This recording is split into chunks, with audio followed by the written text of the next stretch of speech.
After surgery ஒரு பேஷண்ட்டோட recovery அப்படிங்கிறது அவருடைய environmental, psychosocial, pain sensitivity, past medical history, இந்த மாதிரி மல்டிபிள் ஃபேக்டர்ஸை டிபெண்ட் ஆகிருக்கு. இது ஏன் நான் இப்போ சொல்கிறேன்னா, ஒரு 64 இயர்ஸ் ஓல்டு மேல் பேஷண்ட்டுக்கு சுப்ராஸ்பைனல் ஸ்டியர் ஆகி அவர் வந்து சர்ஜரி பண்ணிட்டு நம்மகிட்ட ரீஹேப்காக வந்தார்.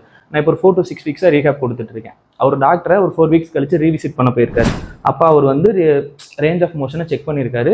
இவர் ஒரு மிட் ரேஞ்சில் லிஃப்ட் பண்ணியிருக்காரு. நல்ல ரேஞ்ச் கொடுத்து நான் அவருடைய ஏஜுக்கும் அவருடைய ஸ்ட்ரென்த்துக்கு ஏற்ற மாதிரி நல்ல ரேஞ்சு கொடுத்தேன். அதை செக் பண்ணிட்டு இது பத்தாது, இன்னும் நல்லா வந்திருக்கணுமே, நெக்ஸ்ட் இதோட சொல்லி விடாமல் நெக்ஸ்ட் டைம் இந்த மாதிரி வந்தீங்கன்னா நான் இன்ஜெக்ஷன் போட்டு கையை தூக்கி விட்டுருவேன் அப்படின்னு சொல்லி அவர் பயமுறுத்திட்டார்.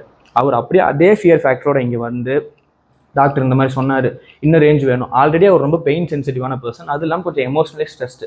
ஸோ இதை இன்னும் அவர் மேலே ஸ்ட்ரெஸ்ஸாக எடுத்து நான் இப்போ ஒரு நான் மினிமமாக கொடுத்தாலும் அதை அவர் வந்து வீட்டில் எக்ஸ்ட்ரா பண்ணி இன்னும் பெயின் அதிகமாகுது. அதுலேருந்து அவரை வெளியே கூப்பிட்டு வரதுக்கு எனக்கு 1 or 2 வீக்ஸ் ஆகிடுச்சு.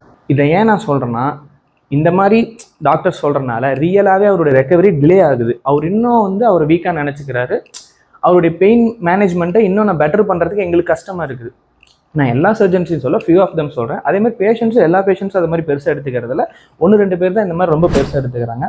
என்னுடைய கைண்ட் ரெக்வஸ்ட் என்னன்னா, நெக்ஸ்ட் டைம் உங்களை இந்த மாதிரி ஏதோ ஒரு பேஷண்ட்ஸ் ரீவிசிட் வராங்க அப்படின்னா, அவர் ரேஞ்ச் வருது, ஒரு போராக தான் இருக்குன்னா பரவாயில்ல, இன்னும் கொஞ்சம் நல்லா பண்ணுங்க, அவங்களுடைய அட்வைஸ் கேட்டு இன்னும் கொஞ்சம் நல்லா பண்ணுங்க அப்படின்னு சொல்லி ஒரு கான்ஃபிடென்ட்டாக சொன்னீங்கன்னா அவங்களுக்கும் பெட்டராக இருக்கும், எங்களுக்கும் இன்னும் பெட்டராக இருந்து நல்லா ட்ரீட் பண்ண முடியும். தேங்க்யூ.